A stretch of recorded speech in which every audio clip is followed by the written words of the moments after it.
A crown of thorns placed on his head. He knew that he would soon be dead. He said, "Did you forget me, Father, did you?" They nailed him to a wooden cross. Soon all the world would feel the loss of Christ that came before his. Hallelujah, hallelujah, hallelujah, hallelujah, hallelujah.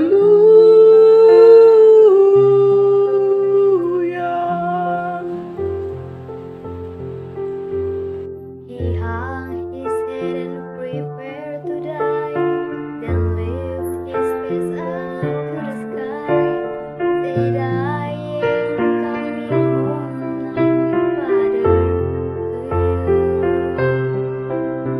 A reed which held his final sleep was gently lifted to his lips. He drank his last and gave his soul the glory.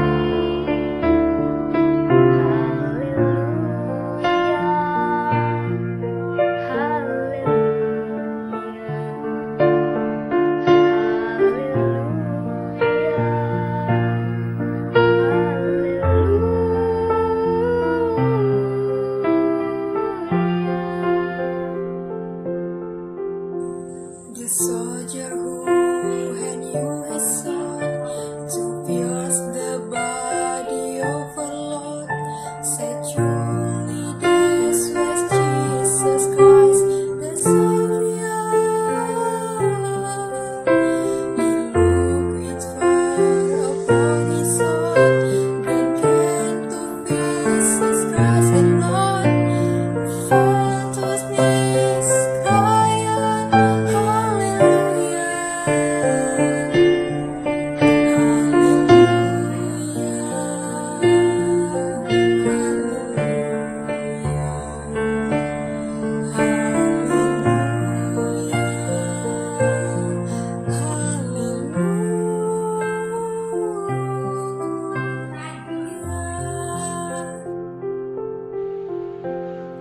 Took from his head the thorny crown and wrapped him in a linen gown, then laid him down to rest inside the tomb.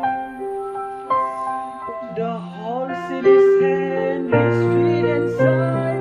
Now in our hearts we know he died to save us from our sins. So hallelujah, hallelujah, hallelujah, hallelujah.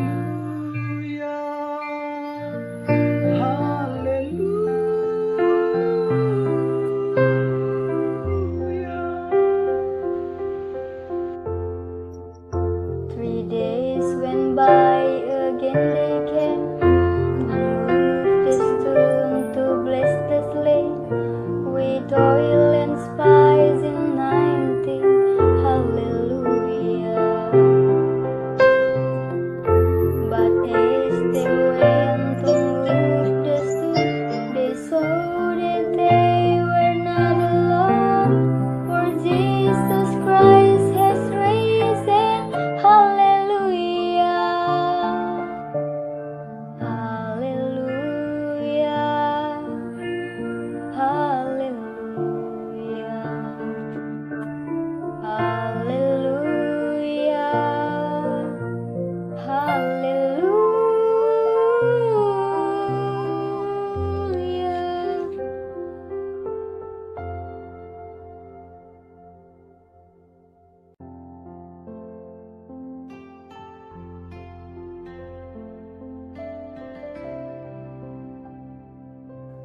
Peran guru di dalam pendidikan Montessori. Di dalam pendidikan Montessori, guru tidaklah berperan sebagai seseorang sosok tokoh seperti guru pada umumnya yang sering kita jumpai di dalam pembelajaran di sekolah. Namun, guru di dalam pendidikan Montessori memiliki tugas yang sedikit berbeda dengan guru pada umumnya. Nah, di dalam pendidikan Montessori ini, guru memiliki peran sebagai seorang sosok orang dewasa di tengah anak-anak didiknya. Karena di dalam pendidikan Montessori, keterlibatan orang dewasa adalah sesuatu yang mutlak. Jadi apa-apa saja yang harus dilakukan oleh seorang guru di dalam Montessori? Yang pertama yaitu seorang guru harus bisa menjadi seorang pengamat klinis dan penunjuk arah kepada anak didiknya. Terlebih jikalau anak didiknya kehilangan arah dan ingin bertanya kepada gurunya tentang hal yang mereka kerjakan. Selanjutnya, seorang guru harus memberikan kesempatan kepada anak didiknya untuk belajar secara aktif. Jadi, anak didik itu memiliki kebebasan untuk melakukan apa yang mereka inginkan. Selain itu, guru di dalam Montessori tidak akan mengajarkan atau tidak memberikan pengajaran kepada anak didiknya. Namun, anak didik itu memiliki kesempatan atau diberikan kesempatan untuk memecahkan masalah dan mencari solusi dari masalah-masalah yang sedang mereka hadapi atau dari masalah yang telah kita berikan kepada mereka dalam pembelajaran Montessori ini. Nah, peran guru selanjutnya akan dijelaskan oleh teman satu kelompok saya.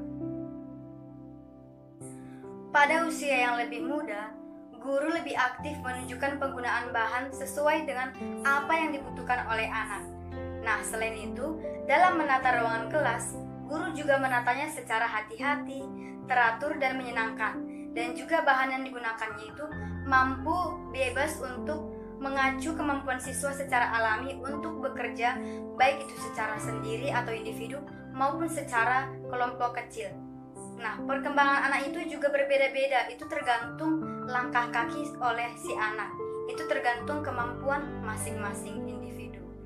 Dan juga komunitas sekolah secara umum, termasuk orang tua, bekerja sama untuk mempersiapkan anak untuk memberikan tubuhnya, pikirannya, dan emosinya, serta semangatnya, di mana itu merupakan dasar dari pendidikan holistik, yaitu menerima dan berhubungan dengan manusia secara harmonis dan juga dengan alam.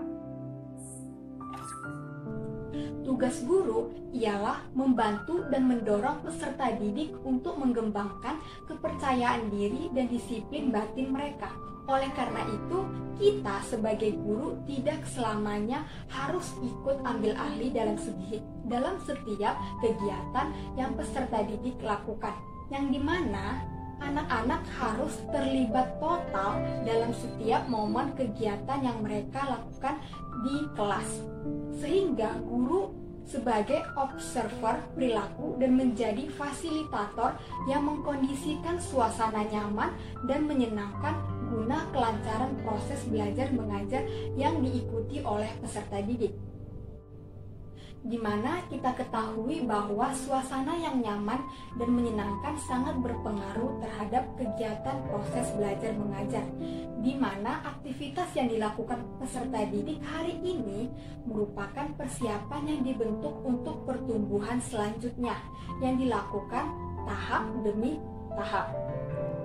Dalam setiap proses aktivitas belajar siswa, guru dapat melihat setiap perkembangan dan membaca lebih dekat setiap tindakan-tindakan yang mereka lakukan di dalam kelas, baik itu rasa ingin tahu maupun kepekaan setiap peserta didik.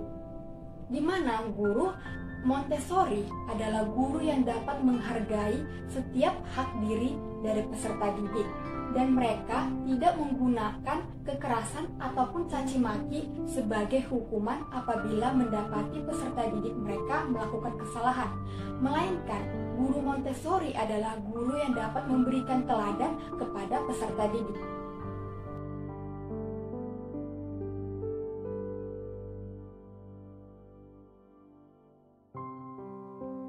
Ada beberapa pendekatan dalam Montessori.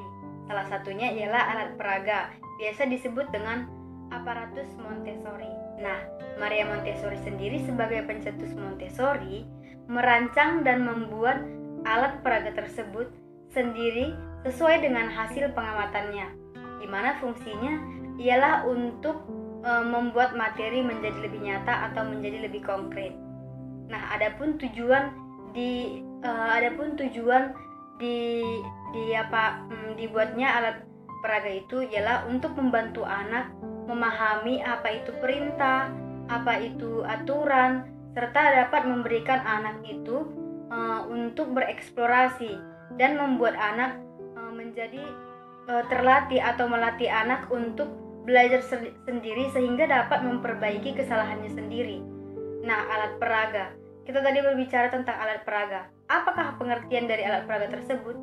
Nah, berdasarkan Kamus Besar Bahasa Indonesia, pengertian alat peraga ialah alat atau media untuk memperagakan suatu pembelajaran untuk mencapai suatu tujuan yang diharapkan. Nah, selanjutnya adalah ciri-ciri alat peraga Montessori. Pada metode Montessori, alat peraga mempunyai peran yang sangat penting dalam tahap perkembangan siswa. Dan Montessori merumuskan 4 ciri utama alat peraga. Yang pertama, memiliki unsur keindahan dan menarik di setiap alat dan medianya. Maksudnya di sini menarik perhatian. Media yang kita ciptakan itu menarik perhatian anak sehingga anak mau menggunakan dan mencobanya. Alat peraga tersebut sehingga timbul rasa ingin tahu. Ketika anak melihat media yang kita bawa, timbullah rasa ingin tahu mereka untuk menggunakan alat yang kita bawa. Itulah sebabnya alat peraga Montessori harus menarik baik dari warna maupun bentuknya. Yang kedua, alat peraga Montessori dirancang secara sederhana namun memiliki manfaat yang sangat besar, di mana siswa dapat menggunakannya secara mandiri. Nah, alat peraganya tidak menyusahkan atau tidak sulit digunakan oleh peserta didik. Yang ketiga adalah swadidik.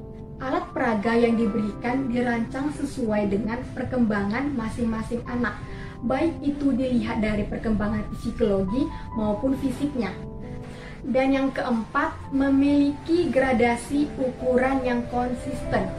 Maksudnya di sini, setiap alatnya mempunyai selisih ukuran yang sama, sehingga gradasi alat tersebut akan melatih kemampuan berlogika siswa dalam menyelesaikan masalah.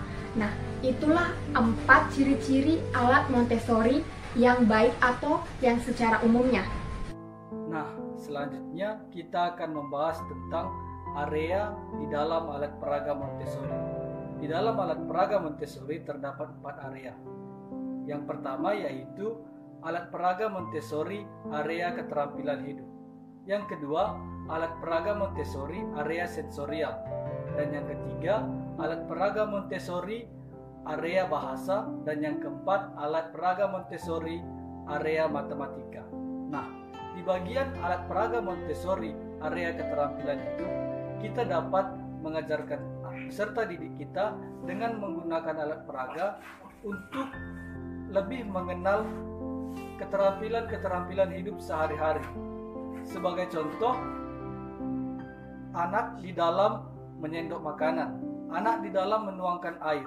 Nah, di dalam alat peraga Montessori area keterampilan hidup, itulah yang akan kita tujukan dengan menggunakan alat peraga tersebut. Yang kedua, alat peraga Montessori area sensorial. Di dalam area sensorial, alat peraga tersebut berfungsi untuk memberikan anak pengetahuan tentang tinggi dan pendek, besar dan kecil, halus dan kasar, dan seterusnya. Yang ketiga, alat peraga Montessori area bahasa.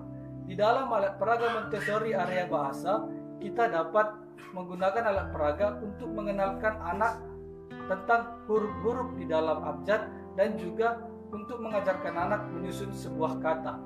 Selanjutnya, alat peraga Montessori area matematika. Di dalam alat peraga Montessori area matematika, kita dapat mengenalkan anak tentang angka dan membantu mereka untuk menuliskan bagaimana caranya membuat angka-angka tersebut.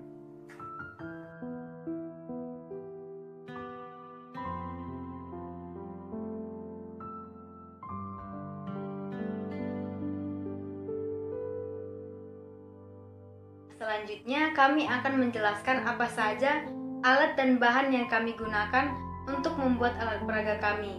Nah, yang pertama ada kotak kardus. Di sini kami menggunakan kotak bekas dari masker. Nah, yang kedua ada gunting, ada pisau silet, kertas origami, lem kertas maksudnya, dan double tip, spidol dan penggaris, dan juga pulpen, dan yang terakhir ada kertas kado. Selanjutnya cara pembuatannya. Pertama sekali kita siapkan kotak masker dan sampul kado.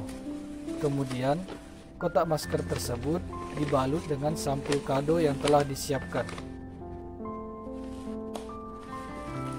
Setelah disampul dari segala sisi, maka kita membentuk beberapa gambar seperti lingkaran, segitiga, dan persegi. Nah, di sini kami membuat 3 bentuk, bisa kita sesuaikan sesuai dengan kebutuhan kita. Setelah dibentuk seperti itu, maka kita melubanginya dengan pisau silet.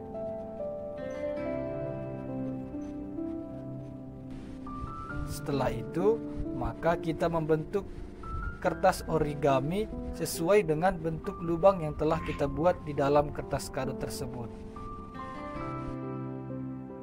Nah, sekarang cara menggunakannya.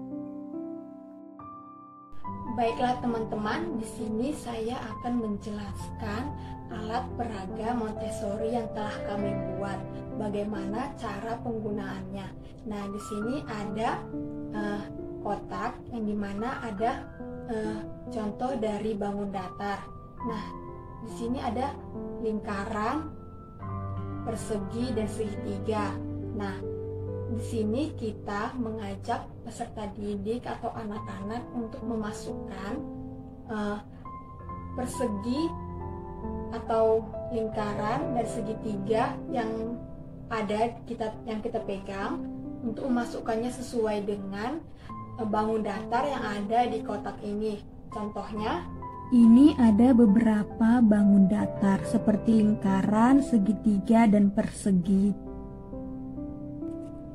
Nah, siswa diminta untuk memasukkan bangun datar sesuai dengan yang ada di dalam kotak ini. Contohnya, ini adalah segitiga. Nah, dimasukkan ke kotak yang bentuknya segitiga juga. Nah, seperti ini. Dan selanjutnya ada lingkaran, dimasukkan ke dalam kolong lingkaran. Nah, ada persegi, dimasukkan ke dalam kolong persegi. Nah, seperti itu selanjutnya. Saya kasih contoh satu lagi, ada lingkaran, dimasukkan ke dalam kolong lingkaran. Nah, ada beberapa manfaatnya. Yang pertama itu siswa dapat mengetahui 3 bangun datar, yaitu lingkaran, segitiga, dan persegi. Nah, selanjutnya untuk melatih keterampilan tangan anak. Nah, ketika mereka memasukkan ke dalam kolong bangun datar ini, itu sudah membantu untuk keterampilan tangan setiap anak dan melatih fokus mereka, konsentrasi atau ingatan mereka, dan pastinya kesabaran mereka untuk memasukkan setiap bangun datar yang ada ke dalam kolom bangun datar yang ada di kotak ini. Nah, baiklah teman-teman, sekianlah alat peraga Montessori yang kami buat tentang mengenal 3 bangun datar. Terima kasih.